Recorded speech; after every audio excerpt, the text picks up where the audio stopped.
کرامت کا مذاق اڑانا، انکار کرنا کفر ہے۔ قرآن مجید کے حوالے سے میں کوٹ کر دیتا ہوں ارشاد قرآن مجید کے حوالے۔ پہلی بات تو یہ ہے کہ اولیاء کرام کی کرامات پر عقیدہ رکھنا دین اسلام اور شریعت محمدی میں واجب ہے، اس کا مطلقاً انکار کرنا کفر ہے۔ اچھا جی، کرامات اولیاء کا مطلقاً انکار کرنا کفر ہے۔ میں ایک لفظ بول رہا ہوں کفر۔ جی آپ پوچھیں گے کیوں؟ جواب یہ ہے کہ یہ قرآن مجید کی نصوص قطعیہ سے ثابت ہیں کرامات اولیاء۔ مثلاً علماء نے وضع نہیں کی، یہ قرآن مجید میں غیر انبیاء کے تو معجزات ہوتے ہیں، اولیاء کی جو نبی نہیں تھے ان کی کرامات کا ذکر قرآن مجید میں آیا ہے۔ تو جو چیز قرآن مجید میں صریحاً آ جائے اس کا انکار کفر ہو جاتا ہے۔ ٹھیک، کوئکلی میں مینشن کر دیتا ہوں تھوڑے سے وقت میں۔ سب سے پہلے آل عمران کی آیت نمبر 37 سیدہ مریم کی کرامت کا ذکر آیا ہے۔ ہاں ٹھیک ہے۔ جب حضرت زکریا علیہ السلام کی زیر کفالت تھی، اعوذ باللہ من الشیطان الرجیم، کلما دخل علی زکریا المحراب وجد عندها رزقا قال یا مریم انا لک ھذا قالت هو من عند اللہ۔ ہر شخص جانتا ہے اس واقعہ کو۔ بند کمرے میں چھوڑ کے حجرے میں جاتے، واپس آتے تو بے موسم پھل ان کے پاس پڑے ہوتے۔ تمام مفسرین نے اور تابعین نے بیان کیا، عبداللہ ابن عباس نے، سعید ابن جبیر نے، حضرت مجاہد نے، حضرت اکرمہ نے، جابر بن زید نے، ابراہیم النخعی نے، قتادہ نے، ربیع بن انس نے، عطیہ نے، سدی نے، سفیان ثوری نے، وہ یہ کہ گرمیوں کے موسم کے پھل سردیوں میں ہوتے اور سردیوں کے موسم کے پھل گرمیوں میں، یا وہ پھل پڑے ہوتے جو وہاں موجود ہی نہیں ہوتے تھے اور بند کمرہ لاکڈ۔ حضرت زکریا علیہ السلام حیران ہو کے پوچھتے، مریم یہ پھل بند کمرے میں لاک کیسے آ گئے تمہارے پاس؟ کہا ہوا من عند اللہ، اللہ۔ تو سیدہ مریم پر اجماع ہے وہ نبی نہیں تھی، وہ ولیہ تھی۔ بالکل ٹھیک۔ تو ولی کی کرامت قرآن مجید کی نص سے ثابت ہے۔ ٹھیک۔ جو اس کا انکار کرے کہ کرامت ہوتی ہی نہیں وہ قرآن مجید سے انکار کرتا ہے، یہ کفر ہے۔ معجزات اور کرامات ہے نا، اس میں انجینئر صاحب کو سمجھ نہیں آئی ہے، چونکہ فاعل حقیقی اللہ ہے لہذا کچھ بھی ہو سکتا ہے، تو آپ ان کرامات کا مذاق نہ اڑایا کریں۔ اور وہ بار بار ایک ہی مثال، سیدہ مریم کو صرف پھل نہیں ملے تھے اللہ کی طرف سے، وہ ایک پیغمبر کی والدہ تھی، اس کی وجہ سے ان کے پاس فرشتہ آیا، اور جو اگلی بات ہے کہ بغیر خاوند کے ان کو اولاد ہوئی۔ تو پھر پورے طریقے سے کرامت ثابت کرو۔ مجھے ان بزرگوں کی لسٹ چاہیے جن کے باپ نہیں ہے۔ ہائے ہائے ہائے، ٹائم کیا مت ہے کہ مفتی صاحب لسٹ دو کدا پیو نہیں پہ لبدا۔ اگر تم نے عیسیٰ ابن مریم اور سیدہ مریم علیہ السلام کی مثالیں دینی ہیں تو مجھے ان بابوں کی لسٹ بھی چاہیے جن کے باپ کوئی نہیں ہے۔ تو آپ سمجھ رہے ہیں نا اس کا مطلب کیا ہوگا؟ کرامت نہیں رہے گی، کچھ اور ہی بن جائے گا۔ انج نہیں کرامتاں بن دیا۔ معجزات اس لیے ہوتے ہیں کہ نبیوں کو اللہ نے منوانا ہوتا ہے، بابوں کو اللہ نے منوانا نہیں ہوتا۔ کرامت کا مطلب ہے کہ اللہ کا کرم ہو جائے، اور خود مفتی صاحب بھی مانے کسی کے اختیار میں نہیں ہوتا۔ جب اختیار میں نہیں ہوتا تو پھر آپ کیوں اس طرح کے کلیم کرتے ہیں؟ اچھا، پھر انہوں نے مثال دی جی وہ تخت بلقیس والا واقعہ۔ تخت بلقیس والا واقعہ ہم بھی عام حالت میں سمجھانے کے لیے اسے کرامت کہتے ہیں، لیکن اگر آپ اسے دقت نظر سے دیکھیں تو وہ کرامت ہے ہی نہیں ہے، کیونکہ قرآن میں الفاظ ہیں کہ ایک شخص جس کے پاس کتاب کا علم تھا، اس نے تو دعویٰ کیا۔ کرامت تو کبھی دعویٰ کر کے ہوتی ہی نہیں ہے۔ اگر یہ کرامت ہے تو اس سے پہلے جو جن کھڑا ہوا تھا وہ بھی صاحب کرامت ہے، کیونکہ اس نے کہا تھا میں آپ کی محفل برخاست ہونے سے پہلے اس تخت کو لے آؤں گا، اس تخت کو تو کوئی ہلا بھی نہیں سکتا۔ تو وہ بھی کرامت تھی، اس کو جن بیچارے کو پوچھتے ہی نہیں۔ یہ بھی کرامت کوئی نہیں ہے، اس کے پاس کتاب کا علم تھا۔ اور مفتی صاحب سے اسی پوڈ کاسٹ میں غلطی ہوئی، کہتے ہیں انجیل کا علم تھا۔ انجیل تو کئی سو سال بعد نازل ہوئی ہے مفتی صاحب، انجیل کا علم نہیں تھا، کتاب کا علم ہے۔ اور اس طرح کا علم آج بھی اگر کسی کے پاس ہے تو کر کے دکھاؤ۔ انجینئر صاحب نے پڑھے، وائٹ ہاؤس غائب کرو، مارگلا عزت رکھو، پورے پاکستان نو بریلوی دیوبندی کر لو۔ ہاں، اصحاب الکہف کا 300 سال تک سوئے رہنا یہ کرامت ہے، لیکن اس کرامت کا بھی اینڈ یہ ہے کہ اصحاب الکہف کو خود بھی پتہ نہیں چلا وہ کتنا عرصہ سوئے رہے ہیں۔ جب وہ اٹھے ہیں تو کہ کہہ رہے ہیں کہ ہم دن کا کچھ حصہ سوئے ہیں، ان کو پتہ ہی نہیں تھا 300 سال۔ یہ کرامت کا اینڈ یہ ہوتا ہے، اور یہ کرامت کے ذریعے کہتے ہیں بس کرامت ہو تو فاعل حقیقی اللہ ہے، جو مرضی منوا لیں، اس کا کوئی اینڈ نہیں ہوگا۔ بھائی آج کی ڈیٹ میں کرامت نام کی کوئی چیز نہیں ہے، یہ کیٹاگوریکلی مجھ سے سن لیں آپ۔ کرامت زیادہ سے زیادہ یہ ہے کہ آپ کوئی دعا کریں، اللہ تعالیٰ آپ کی دعا سن لے، کر کے کچھ نہیں دکھا سکتا۔ کر کے اگر کوئی دکھا سکتا ہے تو صرف پیغمبر دکھا سکتا ہے، یہ ذہن میں رکھیے گا، کیونکہ اس کو اللہ تعالیٰ نے منوانا ہوتا ہے۔ یا پیغمبر کی موجودگی میں اگر کوئی معجزہ ہو کسی صحابی کے ساتھ، جس طرح سلمان علیہ السلام کے درباری کے ساتھ ہوا، یا نبی السلام کی مبارک زندگی میں اور اصحاب کے ساتھ بھی کئی معجزات ہوئے ہیں، صحیح بخاری میں رپورٹ ہوئے ہیں، مسلم میں رپورٹ ہوئے ہیں، وہ نبی کا معجزہ ہوتا ہے۔ نبی کے دنیا سے جانے کے بعد کرامت والا معاملہ ہے، اور وہ زیادہ سے زیادہ یہ ہے کہ آپ دعا کریں اور دعا قبول ہو جائے، کر کے کوئی کچھ نہیں دکھا سکتا۔ ورنہ مجھے بتائیں جو میں نے بابوں کی بٹی پلید کر دی ہے اور یہ بابے واقعتاً ان کے نزدیک اولیاء اللہ ہیں، کسی ایک کو تو غصہ کھا کے قبر سے نکلنا چاہیے تھا، جیلم اکیڈمی کا چکر لگانا چاہیے تھا۔ ہمارے وہ خادم رضوی صاحب کہتے تھے جی امت مر جائے، امام مالک فرمانے نے کہ نبی دیاں گستاخیاں ہو رہی ہیں امت کچھ نہیں کر رہی۔ امام مالک فرمانے تھے پھر امت زندہ کیوں ہے؟ پھر مر جائے ساری، پھر مر جائے ساری۔ پوری عالم اسلام اس وقت یا تو مر جائے، یا تو مر جائے سارا عالم اسلام، یا پھر حضور کی عزت پر پیر دے۔ بس دو باتوں میں سے ایک بات ہے، بس یا سارا اکٹھا ہو کے مر جائے تو یا پھر فرانس کو جواب دے۔ تو میں کہا بابا جی چھاڑ دو، امت کیوں مرے؟ بابے مر جان جڑے نگاہ مار دے سن، امت کے پاس تو اختیار ہی کوئی نہیں۔ بابے کدھر مر گئے؟ انہوں نے اپنے نبی کا کلمہ نہیں پڑھا ہوا، نبی کی محبت ان کے ایمان کا حصہ نہیں ہے۔ ان بابوں کو پوچھا ہی تم لوگوں نے اس لیے تھا کہ یہ نبی کے وفادار ہیں، آج کی طرح نگاہیں مار کے یوٹیوب سے ویڈیوز کیوں نہیں ڈیلیٹ کرواتے؟ ریٹائرمنٹ لے لینے۔ بابے مر جان، امت کیوں مرے؟ تیرے بابے مر جان بابیا، امت مر جائے۔ کہانی کراتا رہا پوری زندگی، لوگ بھی جناب آنسو بہا رہے ہیں واقعی جی، اور بابے کے دربار پہ جی 1000 سال تو بابا پال رہا ہے۔ اسی بابے نو پوچھنا کہ کدھر ہے بھائی، ڈیلیٹ کروا ویڈیوز، کہانیاں بنائی ہوئی ہیں۔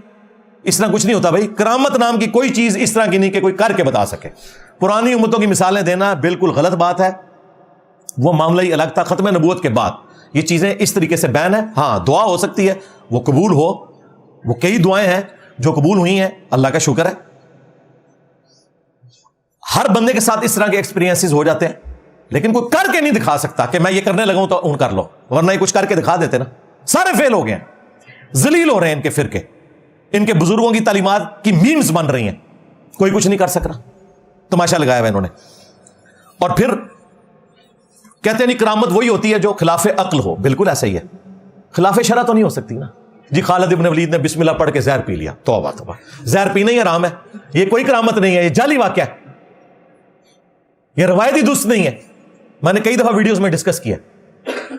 اس کے الٹ حدیث ہے، بلکہ یہ الٹ ہے، حدیث یہ ہے بخاری مسلم میں کہ جس شخص نے دنیا میں زہر پیا اور وہ مر گیا تو جہنم میں اس پہ آگ کا عذاب تو ہوگا، ساتھ یہ بھی ہوگا کہ بار بار زہر پیے گا، اسی طریقے سے منہ سے جھاگ چھوٹے گی، پھر مرے گا، پھر زندہ کیا جائے گا۔ جس نے دنیا میں چھرا مار کے اپنے پیٹ میں خودکشی کی، دوزخ میں ایک چھرا اس کے ہاتھ میں دے دیا جائے گا، وہ بار بار اپنے آپ کو قتل کرے گا، پھر مرے گا، پھر زندہ ہوگا، پھر قتل کرے گا۔ جس نے پہاڑ سے گرا کر اپنے آپ کو خودکشی کی بلندی سے، یا ہمارے وہ پیر بگوڑے شاہ کی طرح مینار پاکستان سے کود کے خودکشی کی اس نے، تو اسے بار بار پھر مینار پاکستان سے پھینکا جائے گا۔ اس پہ امام بخاری نے باب باندھا ہے کہ زہر پینا حرام ہے، جو کام کرنا ہی حرام ہے وہ کرامت کہاں سے بن گئی؟ یہ کرامت بنا کے پیش کرتے ہیں۔ وہ چھڑ دو زہر نو، لیاؤ بابا ساکٹ میں 2 انگلیاں دے میرے سامنے، لگ پتہ جائے گا، ساری بزرگی نکل جائے گی جی۔ بزرگ جی ہر چیز دا علم ہے، بزرگ چھڑ دو، سارے بزرگوں نے اسی بٹھانے ہیں ایئر بس 380 وچ، اور پائلٹ کو نکال لیتے ہیں، جہاز لینڈ کروا کے بتائے کوئی بزرگ، آخرت میں جا کے لینڈ کرے گا، دنیا میں نہیں لینڈ کر سکتے، سب کہانیاں بنی ہیں، جھوٹ ہے، اس لیے ان کی میمز بن رہی ہیں۔ ہاں جی میرے بھائیو، اب آخر میں جو 5 علمی پوائنٹس عقائد کے اعتبار سے میں نے ڈسکس کرنے تھے وہ مختصر ہیں، وہ میں کر لیتا ہوں، ویسے تو 15 پوائنٹس میں ہی کافی طبیعت صاف ہو جائے گی۔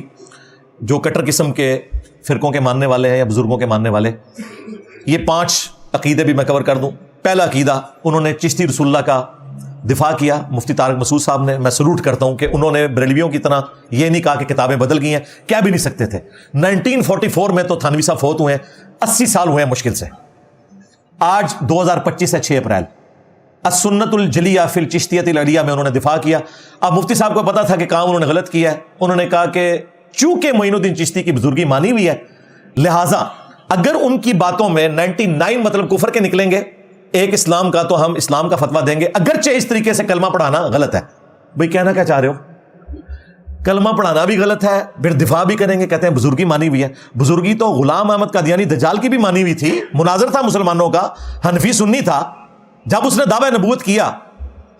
اصل میں تو دماغ خراب ہوا ہے اس کا آخری 5 سالوں میں، 1903 سے 1908 کے درمیان، اس سے پہلے تو وہ اور باطل تعویلات کرتا تھا، امتی نبی ہونے کا دعویٰ اس نے اس وقت کیا، تو پھر اس کی بھی خدمات ہے جی۔ بزرگوں کی بزرگی چونکہ مانی ہوئی ہے، بھائی کہاں سے مانی ہوئی ہے؟ ان بزرگوں کا واحد تعارف ان کی کتابیں تھیں، اور وہ ساری شرک کا پلندہ ہے۔ ہمارے نزدیک تو ان کی بزرگی نہ ماننا ضروری ہے. اگر کشف المحجوب شرکیہ کتاب ہے تو علی بن عثمان اجویری کی بزرگی ثابت نہیں ہوگی, کیونکہ ایکسٹرنل سورس کوئی نہیں نا ہمارے پاس.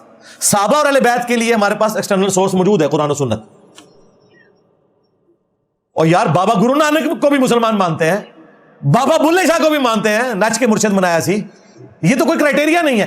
لہذا یہ کہنا کہ جن کی بزرگی مانی ہوئی ہے ان کی طرف غلط چیزیں جو ان سے ہوئی وہ ہم صرف نظر کریں گے, یہ کوئی چھوٹی چیز نہیں ہے. لا الہ الا اللہ کے بعد انہوں نے چشتی رسول اللہ پڑھوایا ہے, اور کہتے ہیں وہ رسول سے مراد انہوں نے قاصد لیا. وہ کہتے ہیں جی قرآن میں بھی آیا نا, جاعل الملائکۃ رسولا, کہ اللہ تعالیٰ نے فرشتوں کو بھی رسول بنایا. تو یہ لغت کے معنوں میں, سرکار قرآن میں کوئی لغت کے معنوں میں تو یہ رسول نہیں آیا. فرشتے تو واقعی اللہ کے رسول ہے, اللہ کا پیغام لے کے آتے ہیں.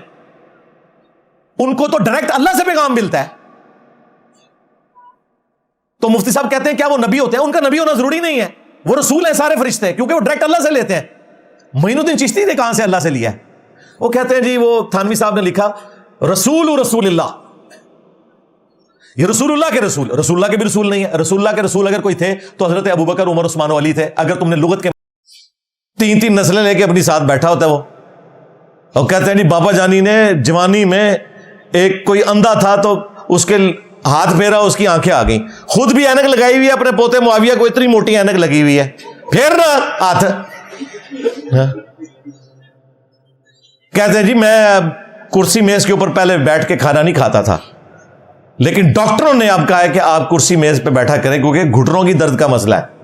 ہاں وہ کہتے ہیں پہلے میں نہیں بیٹھتا تھا, ڈاکٹروں نے مجھے کہا, پھر میں نے مفتی صاحب سے مشورہ کیا تو مفتی صاحب نے بھی یہ مشورہ دیا. مفتی صاحب نے یہ مشورہ نہیں دیا کہ باپا جانی گھٹنوں پہ ہاتھ رکھ کے پڑے دادا صاحب کی گھوڑی. مفتی کو پتا ہے کہ یہ ساری کہانیاں نے, ٹھیک ہے, اپنی درد ہوئے تو ڈاکٹر نال مشورہ کرتے جے, تو انہوں کہتے ہیں دادا صاحب کی گھوڑی پڑے. آپ بیمار ہوتے ہیں, آپ کو عبداللہ شاہ غازی کے مزار پہ بھیجتے ہیں, علی اجویری کے مزار کے اوپر بھیجتے ہیں. خود بیمار ہو جائیں تو شفا انٹرنیشنل میں اور آغا خان میں علاج کرواتے ہیں. اب بھی اگر کسی کا دماغ نہیں نہ کھلتا تو ٹھیک ہے, وہ پھر انہی کے ساتھ رہے اور قیامت والا دن انہی کے ساتھ اٹھایا جائے. ہاں یہ تو آپ کے سامنے ایکسپوز ہو چکے ہیں. ڈاکٹر طیب القادری صاحب بھی آپ دیکھ لیں جی, کبھی کہتے ہیں جی میں 20 سال تک, کبھی کہتے ہیں میں 30 سال تک روحانی طور پہ جو ہے پڑھتا رہا امام حنیفہ سے. اندازہ کریں, خود بھی نہیں یاد کہ کتنے سال پڑھا ہے اور کیا پڑھا ہے.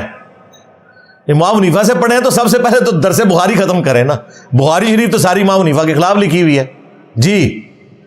یہ تو امام بخاری کا حسن اخلاق تھا کہ بغیر نام لیے انہوں نے 300 مقامات پہ رد کیا ہے امام حنیفہ کا. اسی وجہ سے حنفیوں میں ایکسیپٹنس مل گئی, ورنہ انہوں نے امام بخاری کو بھی ریجیکٹ کر دینا تھا. لیکن آج تو ہمیں کوئی شرم و حیا نہیں بتانے کے لیے کہ یہ بخاری شریف تمہارے امام کے نظریات کے خلاف لکھی ہے. انہوں نے درس بخاری دے رہے ہیں, پڑھا امام حنیفہ سے ہوا ہے تو امام حنیفہ کی کو کتاب لا کے پڑھو نا. ایک کتاب ڈھونڈی تھی چھوٹی سی پڑیا 15 سے 20 صفحوں کی, الفقہ الاکبر. فقہ اکبر کہتے ہیں اصول کو یعنی عقائد کو, اور فقہ اصغر کہتے ہیں فروع کو جو عام معاملات ہوتے ہیں, اعمال ہوتے ہیں. عقائد جس کے پہلے صفحے پہ لکھا ہے کہ رسول اللہ کے ماں باپ کفر کی حالت میں دنیا سے گئے, وَلِعَاذُ بِاللَّهِ تعالی. اس پر تر رہا یہ کہ ملا علی قاری نے دفاع کیا کہ امام صاحب کا عقیدہ بالکل درست تھا, یہ اس کے دلائل ہیں. یہ نکال کے دیا ہے تو کہتے ہیں یہ تو امام حنیفہ سے ثابت ہی نہیں ہے, اور کتاب ثابت ہے تو یہ جملے ثابت نہیں ہے.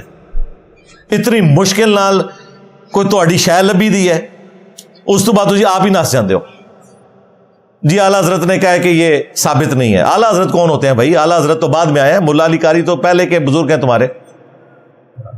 بعد والے تو چشتی رسول اللہ تو بھی مکر گئے جے. اتنی مشکل سے انہیں ایک بزرگ ڈھونڈ کے دیا ہے میں نے, پیر بگوڑے شاہ, جس نے خود کہا ہے کہ میں مینار پاکستان سے چھلانگ ماروں گا, میں آگ میں کودوں گا. ان کو بزرگ نہیں ملتے, کہتے ہیں کہ اللہ کے حکم سے نا وہ پردے میں ہے, پردہ میں کرتا جے چاک بندہ میں لو لیا جے.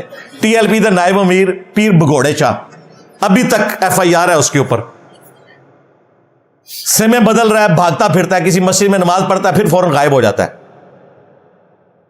اس نے خود کہا میں مینار پاکستان سے اسلام ماروں گا, تو مارو, پوری دنیا نو بریلوی کر لو. ٹرمپ جڑا ہے الفی آگے چکے گا مینار پاکستان تے, بالکل میں لکھ کے دیتا ہوں, میری ذمہ داری ہے, تو لینڈ کر, ٹرمپ نو بلوانا میری ذمہ داری ہے. ہاں آگ کی چھال مار, ٹرمپ نو بلوانا اتنے پاکستان الف نامے واسطے میں تو بلوا کے دیاں گا, تو کر کے دیکھ. محال ہے, ان کو بھی پتہ ہے. تو اب وہ بھاگ گیا, اس طرح کی باتیں کر کے سائڈ پہ ہو جاتے ہیں. ابھی تو درس شروع ہی نہیں ہوا. ہاں کیسے شروع کریں, انہوں نے کام ہی اس بڑے لیول کا ڈالا ہوا ہے, گند سمیٹتے سمیٹتے 2 گھنٹے لگ جاتے ہیں.